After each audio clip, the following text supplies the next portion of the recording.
Capítulo 14. La crisóbula de la Torre de la Propóntide. Torre de la Propóntide, Monasterio de Dalmatou, Bizancio. Hora prote, primera hora, amanecer, miércoles, Tetarte, 29 de marzo del 551 después de Cristo, del calendario juliano. El piso más alto de la Torre de la Propóntide estaba cercado en todos sus lados por un porche circular exterior, cubierto desde arriba por un ábside debajo de una cúpula. No tenía ventanas de vidrio y estaba abierto al aire exterior, el cual entraba a través de portales dispuestos en un patrón octogonal alrededor del perímetro de la torre. Los monjes de Dalmatou utilizaban este espacio para almacenar los bienes que se beneficiaban de estar expuestos a los continuos vientos oceánicos, o que podían tolerar el clima exterior y se deseaba mantenerlos lejos de miradas y manos curiosas. Sin un orden en particular y en cierto contraste con la meticulosa organización de Cira, los materiales se hallaban dispersos alrededor del borde circular de la torre contra una partición que separaba el porche del interior. En el extremo más opuesto al mar de la Propóntide había varias grandes pacas cuadradas de heno, cada una colocado en pilas de 2 pacas de profundidad por 2 pacas de altura en una fila de 4 pacas, a lo largo de un lado. Anastasia creó un espacio para sí misma, extrayendo una de las pacas y colocándola a un lado para formar un rincón entre el borde de la torre y una de las pacas orientadas al centro. Se hizo una almohada con las telas que sacó de un baúl de madera y usó sus sábanas para cubrirse y protegerse del frío. El aire frío de la noche dio paso al aire salado de la mañana. El zumbido de los insectos nocturnos dio paso al silencio previo al sol, el cual ahora volvía a ceder ante el trinar de las aves. Los rayos del sol de la mañana, delineados por el horizonte, iluminaban la torre con su luz reflejándose en las paredes, creando un brillo púrpura claro en la parte interior de sus párpados.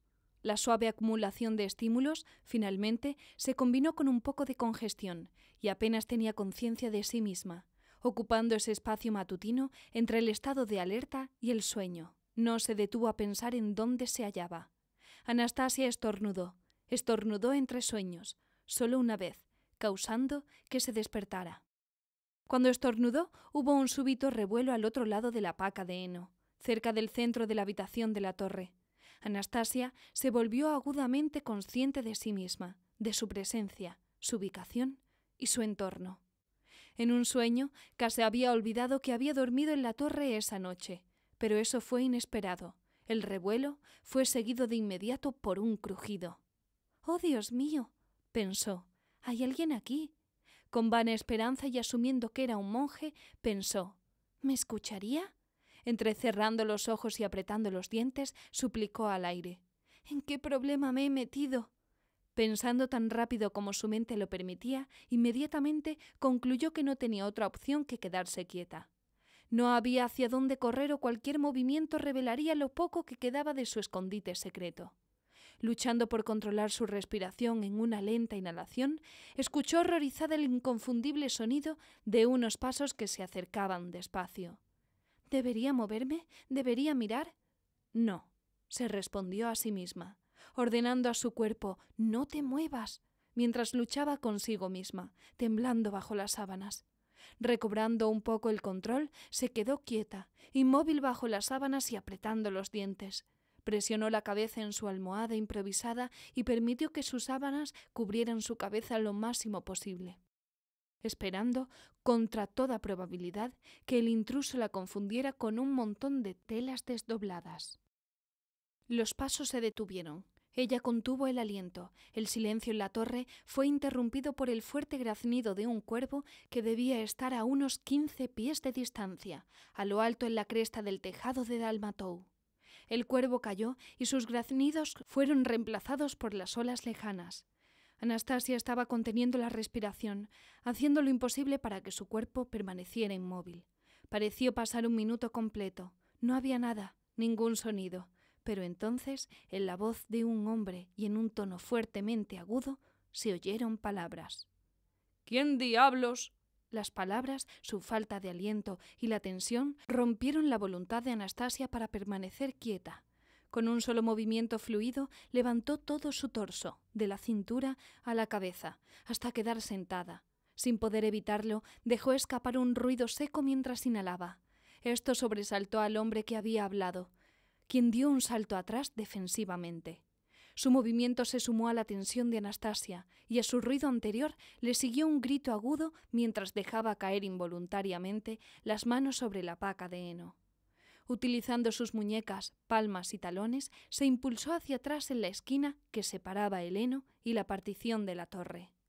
Durante un tenso momento, Anastasia y Alexander hicieron contacto visual. Ambos estaban completamente sorprendidos de haberse topado el uno con el otro, y ninguno estaba seguro de qué hacer a continuación. Alexander rompió el silencio, relajando su postura defensiva. Dio un paso más cerca. «¿Anastasia?», dijo extendiendo su nombre en un agudo tono sorprendido. «¿Qué estás haciendo aquí?». Cuando ella no respondió de inmediato, él continuó con otra pregunta. «¿Cómo?», sacudió la cabeza lateralmente. «¿Cómo llegaste aquí?». Mucho tiempo atrás, la primera vez que Anastasia se había refugiado en la torre, había considerado la posibilidad de ser atrapada. Esa noche no durmió mucho. Estaba tan preocupada de que algo, exactamente como lo que estaba sucediendo ahora, podría suceder. En cambio, se puso a pensar en las posibilidades de escape, las posibilidades de ser atrapada. Incluso se había esforzado por pensar en coartadas, algunas de las cuales, al menos en aquel momento, le parecieron persuasivas. Al menos eso era lo que se había dicho a ella misma. Nunca había tenido que poner a prueba sus coartadas, excepto con los monjes en su imaginación, a quienes confundía gracias a ella. Esta vez se trataba de un monje real. Había pasado mucho tiempo, y desde entonces había bajado la guardia porque nunca había enfrentado ninguna amenaza. Ahora, frente a este monje en la torre, acorralada y atrapada, se quedó en blanco. De nuevo fue Alexander quien rompió el silencio. «Anastasia, está bien, no te pasará nada, al menos no debido a mí». Se detuvo allí, considerando sus palabras. «Dime, ¿por qué estás durmiendo aquí arriba? ¿No deberías estar en Saturnino con los otros huérfanos?». Cuando aún así no respondió, Alexander insistió una vez más. «En verdad no represento ninguna amenaza. Tengo cosas más importantes de qué preocuparme que una huérfana escondida en la torre al amanecer». No estando seguro de si eso persuadiría a la asustada chiquilla, agregó. «Bien, si no vas a hablar, al menos sal de ahí. Se te ve aterrorizada en ese rincón, como si fuera yo un monstruo que ha venido a cazarte. No seas ridícula, no muerdo. Anda, ven, sal de ahí». Luego, para corregir el mal comienzo, cambió de táctica y desapareció de la vista de Anastasia, volviendo al centro de la habitación de la torre. Anastasia escuchó unos cuantos pasos que se alejaban. Hubo un movimiento y un crujido, como si él hubiese encontrado un lugar para sentarse. Luego la llamó. «Ven, estoy acá. Te voy a esperar. Sal cuando estés lista». Fue en ese momento que Anastasia finalmente sintió que era seguro relajarse y respirar normalmente. Al darse cuenta de cómo había pasado de dar grandes bocanadas a contener la respiración, se llevó una mano al pecho e inhaló y exhaló largamente varias veces. Recuperando el aliento, miró hacia el estrecho camino entre las pacas de heno, un camino cuya salida sabía que estaba siendo bloqueada por Alexander. Aún con la esperanza de hallar algún medio de escape, levantó la vista. Nada. No era posible escalar hacia el exterior. Cuando mucho podría pararse sobre una paca de heno, pero no podría escapar. A su izquierda estaba la partición que separaba la habitación del porche exterior. No creía poder escalarla, y aun si pudiese, simplemente se encontraría en el exterior de un porche redondo sin salida que no conducía a ninguna parte más que a recorrerlo en círculos o de vuelta hacia abajo. Pero sus desesperados pensamientos de escape no se desvanecían fácilmente. Por una vez deseó poder volver el tiempo atrás, regresar a ese momento justo antes de estornudar, al suave tono púrpura que comenzaba a despertarla. Si tan solo fuese posible, si tan solo hubiese despertado antes, pensó. Ya estaría a salvo escaleras abajo o en el pozo de ventilación, lejos de poder ser descubierta o atrapada. Pero esto solo era la desesperación dando paso al pensamiento. Tomando aliento de nuevo, pensó con más fuerza. Ahora se preguntaba cuánto tiempo habría estado Alexander en la torre. ¿5 minutos? ¿1 hora? La idea le produjo escalofríos. Aun si lograba escapar, aun si podía distraer al monje o si la suerte la salvaba y un superior lo llamaba, él se lo contaría a Cira. Comenzó a asimilar la enormidad del problema. «Me han pillado». El último pensamiento de Anastasia antes de levantarse para salir de su pequeño rincón fue extraño, abatimiento. El miedo fue reemplazado por abatimiento.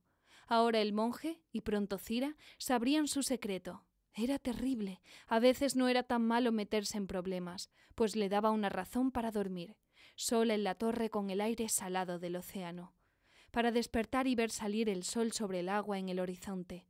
Una vez que supieran cómo había encontrado este lugar, le cerrarían el acceso. Se sentía abatida porque le gustaba este lugar. Cuando se levantó, vio a Alexander, quien se había sentado en un baúl en el centro de la habitación. Cuando ella se acercó, él señaló un reclinatorio que normalmente era utilizado para rezar o meditar. No se trataba de una de las mercancías que por lo general los monjes guardaban en la torre, y no recordaba haberlo visto al entrar la noche anterior. Alexander debió haberlo traído consigo cuando subió allí esa mañana. ¿Se hallaba aquí rezando? Si uno iba a rezar, este era tan buen lugar como cualquier otro, imaginó ella, solo, en lo alto, con la vista del amanecer sobre el océano. Cuando Alexander la invitó al reclinatorio, ella no comprendió. Sus primeras palabras estaban llenas de perplejidad. ¿Quiere que ore? El rostro de Alexander inmediatamente brilló sorprendido por su pregunta, que rápidamente dio paso a una suave risa. «No», dijo sonriéndole. «Eres más pequeña que yo. Pensé que podrías sentarte en él mientras hablamos. Puedes sentarte en un baúl si quieres, pero tus pies no alcanzarán el suelo». Anastasia dudó. «¿Qué pasa?», preguntó Alexander.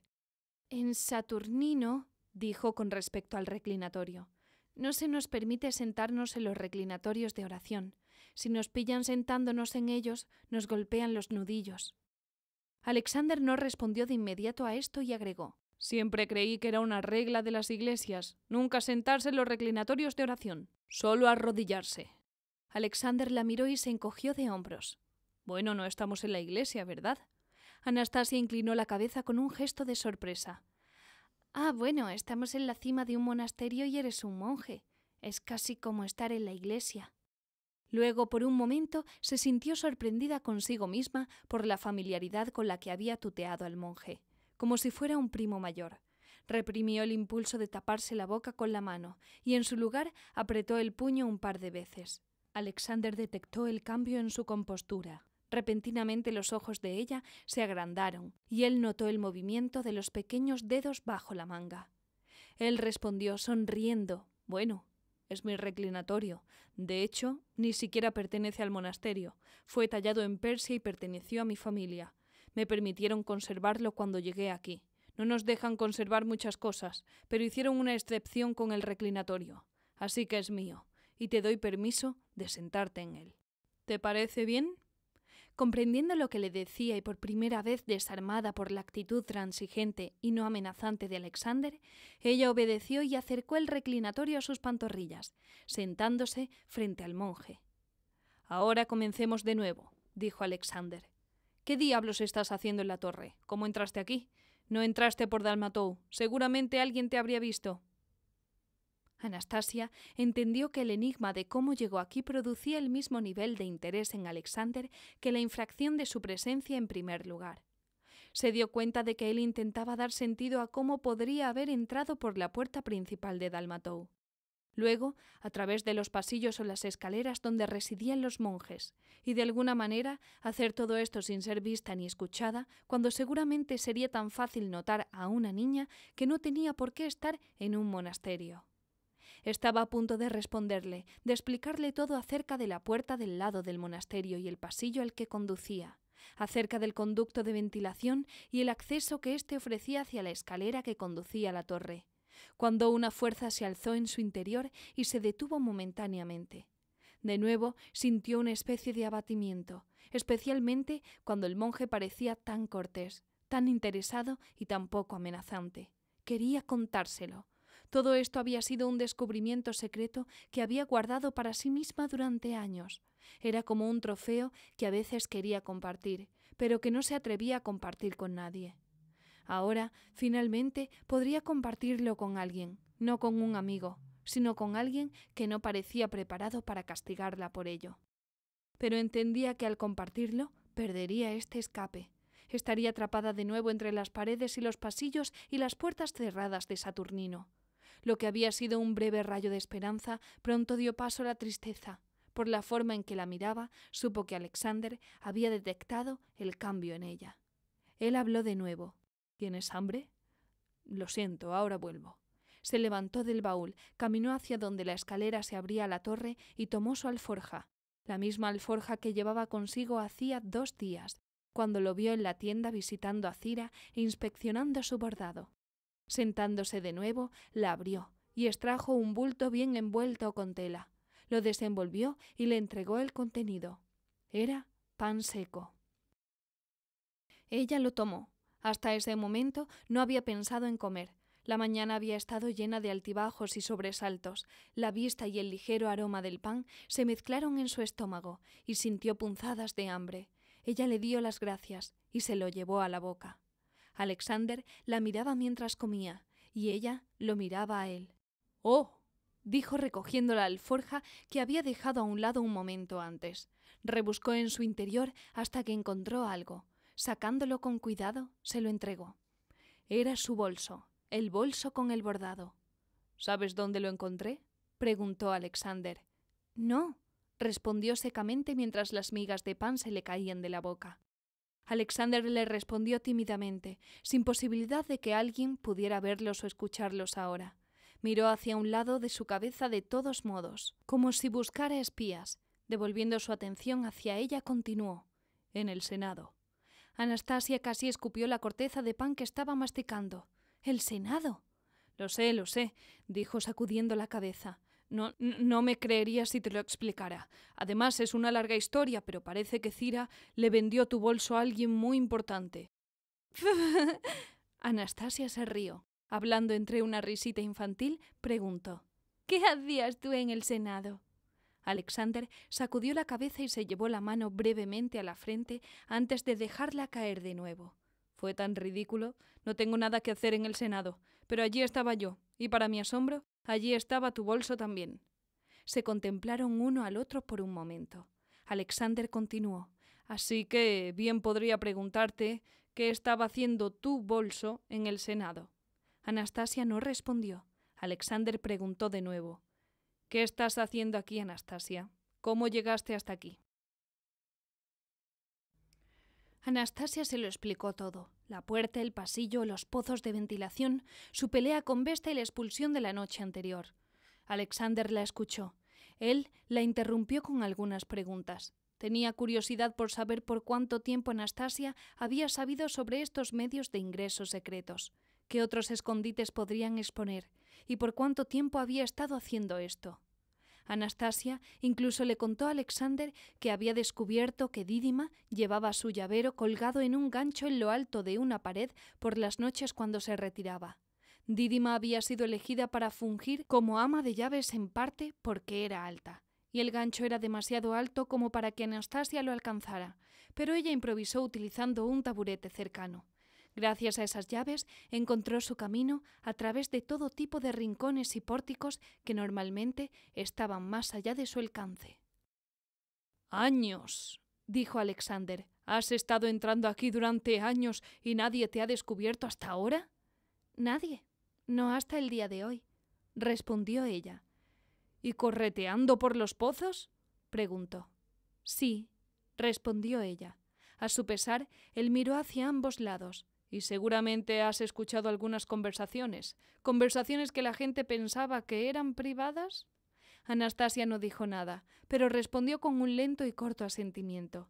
Alexander parecía estar sonriendo, pero se llevó las palmas a la cara. El flujo y la energía positiva de su conversación cesaron repentinamente y fueron reemplazados una vez más por el abatimiento.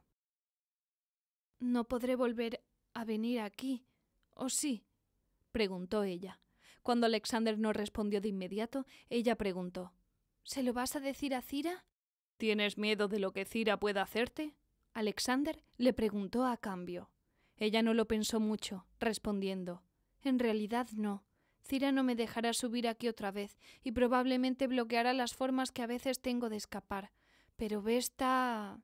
«¿Vesta?», interrumpió Alexander. «Sí, Vesta me va a matar, y después de que me mate me hará la vida miserable, y entonces...» Ella no terminó, así que Alexander intervino. «¿Y entonces qué? ¿A dónde iré? Ahora todos lo sabrán», respondió ella.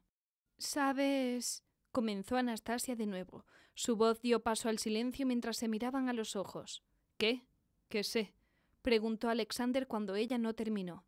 Anastasia tenía sentimientos encontrados, había establecido cierto entendimiento, sentía que podía confiar en el monje. Si hubiese querido perjudicarla, entonces estaba haciendo un buen trabajo ocultándolo. Pero su cabeza lentamente se agitaba de un lado a otro, como diciendo no, mientras su boca intentaba dar forma a las palabras. Lo que resultó fueron apenas audibles «ah» y «eh». Alexander le devolvió una sonrisa, palmeándose la rodilla. «Anastasia, estás siendo ridícula. ¿Qué estás tratando de decir?» Hubo algo en el comentario que la hizo detenerse. Era tan familiar. Se suponía que los monjes debían mantener cierta distancia entre ellos y la mayoría de los laicos. Alexander hacía excepciones regulares al desempeñar su trabajo como mitotes. También se esperaba que los huérfanos mantuvieran su distancia de los monjes. Anastasia sabía que algunos eran accesibles y cordiales, pero Alexander le habló como si fuese un tío amistoso, no como un cordial monje trabajando en un taller sin más que ofrecer que una sonrisa y una palmadita en la cabeza. Ella le respondió: «Es probable que Cira me impida venir aquí otra vez, y no creo que pueda vivir con la miseria a la que Vesta me someterá». No dijo más. Alexander elevó una mejilla ligeramente, diciendo: «¿Y hay muchas otras puertas en Saturnino y en Dalmatou?» De nuevo, ella siguió sin decir nada. Alexander nuevamente la incitó. «Y si nadie se lo dice a Cira o a Vesta, entonces yo tal vez podría mantenerme lejos de la torre si no quieres que regrese aquí, pero también podría ver qué hay detrás de otras puertas cerradas». Una vez más, permanecieron sentados en silencio. Anastasia se dio cuenta de que el corazón le latía con fuerza en su pecho, no rápido, sino fuerte. Trató de adivinar lo que este monje haría con lo que ella le había revelado. Ella estaba pensando apresuradamente. ¿Había sido un error de cálculo o un tremendo acto de confianza? No lo sabía. De cualquier manera, él podría decirle a Cira sobre las intenciones de Anastasia. Entonces Cira se aseguraría de que cada puerta siempre estuviese cerrada con llave, que las llaves siempre colgasen del cuello de alguien, y que Anastasia siempre estuviese bien vigilada. Ella no podía explicarse este acto de confianza. ¿Por qué se lo dije? Cuando Alexander finalmente habló de nuevo, pareció cambiar de tema. «¿Sabes? Es muy extraño», dijo. «¿Qué?», preguntó ella. «En 3 días, tú y yo hemos tenido 3 encuentros». «¿Cómo?», preguntó ella. «Solo he contado 2». «Sí», dijo Alexander, «pero también estoy contando mi encuentro con tu bolso ayer, en el Senado. El lunes, tú y yo nos reunimos con Cira e inspeccioné el excelente trabajo de tu bolso y su bordado. Ayer martes, una influyente desconocida me mostró el mismo bolso cuando fui convocado al Senado. Esta mañana, bueno...». Miró a su alrededor, señalando su entorno. «Aquí estamos». Pasó un momento y agregó: «Creo que es muy extraño, ¿no te parece?». «Supongo que sí», respondió ella. Había pasado algún tiempo. El sol ya se hallaba muy por encima del horizonte. Al darse cuenta de que probablemente no importaba que Alexander tuviera la intención de llevarle ante Cira, ella continuó hablándole como si fuera más un compañero de juegos que alguien mayor, como si fuera a permitirle regresar por donde había llegado, desde la escalera, el pozo de ventilación y de vuelta al porche donde Vesta la estaría esperando. Pensando en esto, ella movió la cabeza apenas en dirección al sol, diciendo: «Probablemente debería irme pronto». Una vez más, un silencio se interpuso en su conversación, y esta vez Anastasia fue quien lo rompió. «¿Vas a...?» Tuvo que forzar las palabras, sin poder creer que iba a preguntarle esto. «¿Dejarme ir o me vas a llevar ante Cira ahora?». Era el turno de Alexander. Él comenzó diciendo lo que ella esperaba. Tienes razón sobre eso. Tengo que llevarte ante Cira. Lo siento. Ella asintió casi con toda la cabeza y el cuello, de modo que su pecho se balanceó hacia adelante y hacia atrás nerviosamente. Pero creo que las cosas no van a ser como estás pensando, dijo Alexander. Estas palabras fueron inesperadas. ¿Qué quieres decir?, preguntó Anastasia. Bueno, dijo Alexander, hay al menos 2 ventajas en lo que estoy considerando, y aun si aceptas, te requerirá de la aprobación de Cira. ¿Qué?, volvió a preguntar. ¿Cómo? ¿Por qué? Y, prosiguió Alexander, creo que puedo conseguir que no tengas que preocuparte de que las puertas de Saturnino estén cerradas para ti nunca más. ¿Qué?, preguntó Anastasia, desafiante, buscando otras palabras que decir, pero incapaz de encontrarlas. ¿Sabes de dónde viene la seda?, preguntó Alexander. ¿La seda?, preguntó sorprendida por el repentino cambio de tema. Alexander asintió. Sí, la seda. ¿Sabes cómo llega a la ciudad? Por los marineros, los comerciantes, no sé, comenzó. No es eso lo que quiero decir. ¿Sabes dónde se produce la seda?, preguntó Alexander. Se miraron de nuevo a los ojos sin decir nada. Anastasia, la razón por la que me hallaba aquí en la torre esta mañana es porque me enviaron a pensar en un problema. ¿Qué problema?, preguntó Anastasia. El emperador Justiniano ha comisionado a un destacamento, pero el destacamento está incompleto. ¿El emperador Justiniano?, dijo Anastasia. ¿Qué clase de destacamento? Él requiere que para que esté completo, nuestro destacamento cuente con un integrante más, alguien que tenga conocimiento sobre la seda, una costurera. Quiere agregar a una mujer a nuestro destacamento, pero no sabemos cómo hacerlo posible. Anastasia estaba completamente confundida. ¿De qué estás hablando? ¿Qué estás diciendo? Alexander le respondió. Mentiría si te dijera que será seguro. No será seguro, pero necesitamos que alguien se una a nuestra misión. ¿Misión?, preguntó elevando la voz con confusión, casi objetando. Su aparente protesta pareció frenarlo. ¿Sabes?, meneó la cabeza de un lado a otro. Es tan curioso. Eres muy joven, eres demasiado joven, pero si fueras mayor probablemente sería imposible. Y si fueras más joven no podrías ayudarnos. No puedo pensar en alguien peor y sin embargo no puedo pensar en nadie mejor. Unos segundos separaron sus palabras. Anastasia, el emperador Justiniano, está enviando a algunos de nosotros a Serinda, pero necesitamos de alguien que pueda ayudarnos. Ella lo miró inexpresivamente. Él continuó. Creo que tú eres la elegida. Creo que tú puedes ayudarnos en Serinda. ¿Te gustaría unirte a nuestra misión y acompañarnos a Serinda? El magnaura en la mesa del consistorio, después del apodeipnon. Esteban, el silenciario, los condujo de vuelta por el vestíbulo hacia la sala de recepción. Esta vez no había nadie en el estrado, ni nadie hablaría desde la plataforma en la fosa. Justiniano, Procopio, todo el consistorio, así como Teodoro, el hijo de Pedro el Patricio, y Sofía, se hallaban reunidos. Antonina estaba presente, esta vez no en pantalones, sino vistiendo blatia de color púrpura que designaba a un patricio con un rango en el consistorio. Cira y Tadeo se hallaban presentes. Tadeo estaba furioso con el arreglo, pero no tenía el poder para detenerlo. Justiniano había asignado la decisión a Alexander, no al archimandrita.